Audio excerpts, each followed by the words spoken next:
Right now, the Oculus Quest 2 is a pretty great and affordable headset, but we all know it's not perfect. Fortunately, the aftermarket accessory support for the Quest 2 is fantastic, and if you have some spare change, there's pretty much something out there that solves most of the issues I've had with this headset, except for the things that I can't change, of course. So here is my ultimate Quest 2.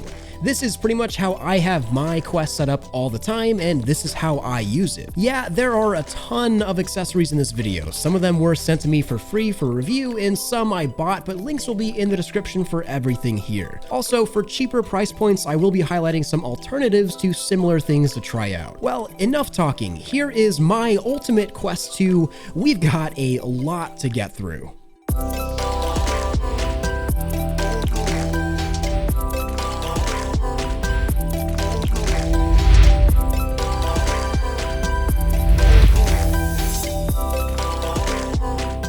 So the first thing I want to talk about is this really awesome charging dock station for the Quest 2 from Anker. This was leaked to be released around New Year's. There was a ton of hype. Then it finally came out, and it has not disappointed one bit. And the best part of this setup, just watch this.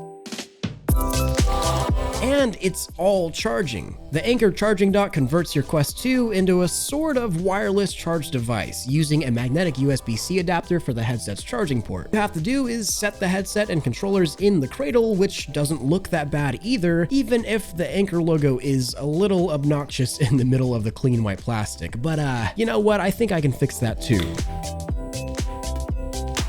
But then you might be asking, how do the controllers charge wirelessly? Makes no sense. And that's where this thing gets pretty cool. This kit comes with 2 rechargeable batteries for your controllers with a replacement battery cover as well. The batteries have little contacts on them which connect to the battery cover, which you can see has 3 contacts as well, and the dock charges the batteries through the cover. Pretty awesome stuff. It's simple, but it's pretty cool. The dock is a little pricey at $90 pretty much, but it's sturdy, it's been working well, and it looks pretty alright. Kinda turns the Quest 2 into a bit of an accessory for your house, I guess, while being usable. Since I've gotten the dock, I haven't seen my batteries go below 90%, so it's been working fine for me, but moving on. Let's talk about head straps. So the Quest 2 out of the box, while not terrible, definitely is not the most comfortable headset I've ever used. Sometimes this little elastic strap just doesn't do it for me. So since launch, I've used the Elite battery strap. Now, this is probably the most expensive option out there right now, but it's kind of like 3 accessories in one. You get the carrying case, the strap, which is loads more comfortable than the stock strap, and the strap itself is a battery bank. So even though it's $130, you can kind of think of it as 3 accessories in one, which makes it a little more affordable. But there have been issues with the Elite and Elite battery strap, and even mine is affected. It snapped and superglue did the trick for like a week and it's still broken.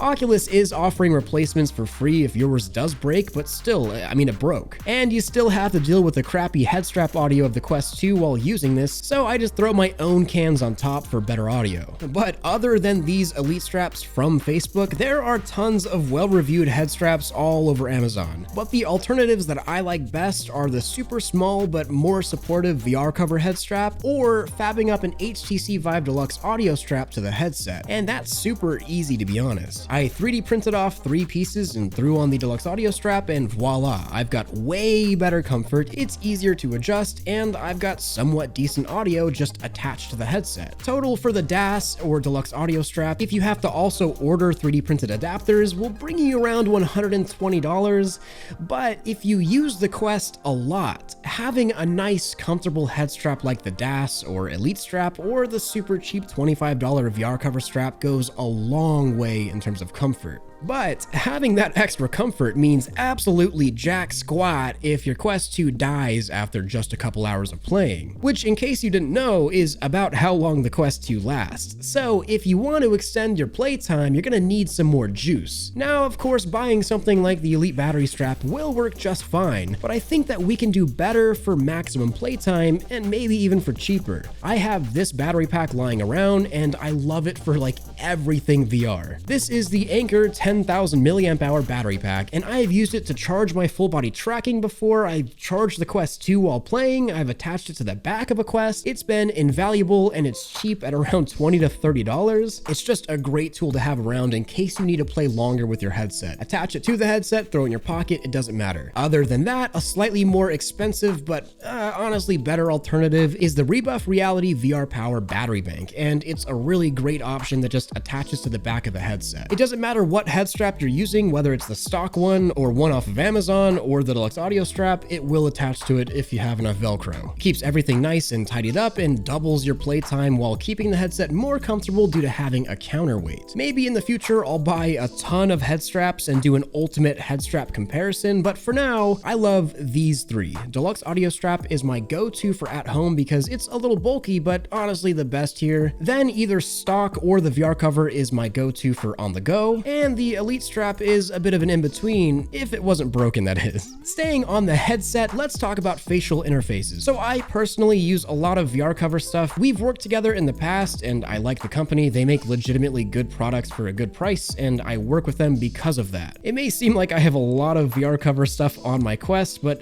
I just trust the products. Simple as that. But back on facial interfaces, the regular Quest 2 VR cover does great and comes with two foam pads, one regular and one comfort. These are PU leather foam pads that are way easier to clean than the original facial interface that's kind of scratchy in my opinion, and these VR covers are way more comfortable. Plus, if you want more field of view on your Quest 2, you can do what I do and use an original CV1 super slim VR cover pad and put that on your Quest 2. Easy few extra degrees of FOV for super cheap. And if you hate the feeling of PU leather but enjoy the extra comfort of something like a VR cover, you can always get the really cheap removable cloth add-ons. I don't personally use them much, but I know some people really like having them. And if you don't like the feeling of pleather on your face, then this will remedy that. Now let's get on to controllers. There are pretty much three things that I do to my touch controllers, and one of them vastly changes how much I even like the touch controllers. First off is really obvious, it's the rechargeable batteries. Whether you're using the Anker dock or just regular rechargeable batteries, yeah, the Quest 2 might have insane battery life on their controllers, but you're still gonna burn through them over time. Rechargeable batteries are super cheap online nowadays, and you'll be saving money in the long run, trust me. Next is this really cool little protector for the tracking ring from VR cover. It gives your controller a little bit of added protection, plus it just looks really cool. And the last controller accessory is kind of a must-have, at least for me. But there is one really unfortunate part of this accessory. This is the Quest 2 controller grip from, you guessed it, VR cover. It makes the grip a little more ergonomic, but also adds the Valve Index knuckles-like strap and allows you to let go of the controller, which is a lifesaver for long VR sessions. Only problem is,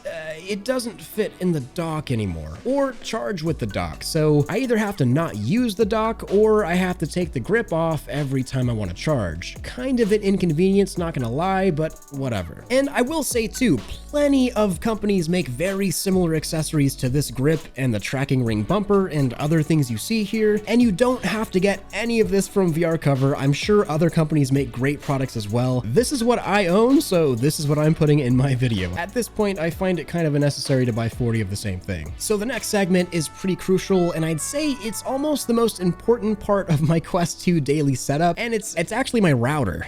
I don't even use physical Oculus Link anymore. If I'm gonna be playing PC VR games on a Quest 2, I'm gonna be doing it wirelessly, especially because it's sort of officially supported and works great if you have a good router. If you don't, or your play space is in a bad location relative to your router, then the Anker or KRX Link will do just fine. However, if you're like me and a cable cutter for the Quest, you're gonna want a Wi-Fi 6 router, and they're not expensive. Even if you just buy an extra router to add to your existing setup, it's pretty cheap. This is my router, and it's absolutely nothing special, but I've been using it for 6 months or so, and it runs great, and it's only 70 bucks. Like I said, it is Wi-Fi 6 compatible, and it'll run virtual desktop from your PC to your Quest 2 with low latency and good video quality. The difference between this and a standard 5 GHz router is pretty insane, and doing a decent router upgrade is probably one of the biggest things you can do to have a better wireless PC VR experience. Now, let's get on to some of the more ridiculous accessories that I don't use all that often, but it's certainly worth mentioning since this is my ultimate Quest 2 accessory video, right? First up, you may have noticed an interesting module on the front of my headset. and this is for the Cyber Shoes, a really awesome way to stay really immersed in games while sitting down, which if you play VR long enough, there are certainly some games you just want to sit down for. Just saying, No Man's Sky is that kind of VR game for me. So with this module, these shoes, and a cool chair, it just works with the Quest 2, even for a bunch of standalone titles, which is awesome. It's a really fun way to play for extended periods of time, and I do have a video all about the Cyber Shoes if you're interested as well. Next on ridiculous accessories that I use is the Force Tube, a super sick force feedback gun stock that allows you to feel whenever you shoot in VR. I mean, come on, that's awesome. Now, I really only use the Force Tube for occasional Onward matches and maybe a couple other games, but every time I do, I'm reminded of how awesome this thing is. It rumbles and actually kicks pretty aggressively. It's not cheap, but it is cool, and now a ton of games support it. And the last big accessory I use is the bhaptics X40, the new haptic vest from bhaptics that has been very vastly improved over the previous iteration. I love haptic vests, and I find them badass and way more immersive, and fortunately, this new vest from bhaptics is not only cheaper than it used to be, but it's more comfortable, has a better battery, is lighter, and breathes better. And honestly, if you got the cash to blow on a haptic vest, just go for it, it's freaking sweet. It even works in standalone mode in a few games. I've got a bunch of videos talking about haptic vests and doing reviews on them, and I will definitely have more, including a full review of the X40 and the smaller, even cheaper X16 pretty soon here. Yeah, so you don't really need any of those accessories or any of these accessories in the video at all, to be honest. But I get a lot of requests from people asking how is my Quest 2 set up. So here it is, every single accessory I use on a daily basis or at least weekly. And yeah, for at least what I do, it is the ultimate Quest 2. There's not much I'd change about it now. Mind you, all of these can get pretty expensive, so only do the ones you feel like you really need. If you find the Quest 2 to be uncomfortable, then look at head straps. If the headset keeps dying on you, then you might want to get that 10,000 milliamp hour battery pack or that VR power. And if your controller flew off of your hand and broke a window, then maybe you should have had these grips to start with. Either way, I will be streaming on Twitch today after this video, so if you have any questions about this video or any of these accessories, then come on by and feel free to ask me there. Or you can join up in my Discord server for one of the biggest and closest VR communities on the planet with giveaways, meetups, and more. I want to thank all of my Patreon supporters, especially my Omegas like Lucid, Mudking, Caution Ramen, I'm Naku, Zale, Furtrap, Atomally, CPCJ79, KR, That Brock Guy, Token Engineer, HCG Randon, Benji, Buzz, Fusion Oak, Very Evil Shadow, and Gran. I couldn't do any of this without you. Don't forget to like this video if you loved it, subscribe if you want more of this, and hit that freaking bell if you just can't live without it. Much love, Thrill out.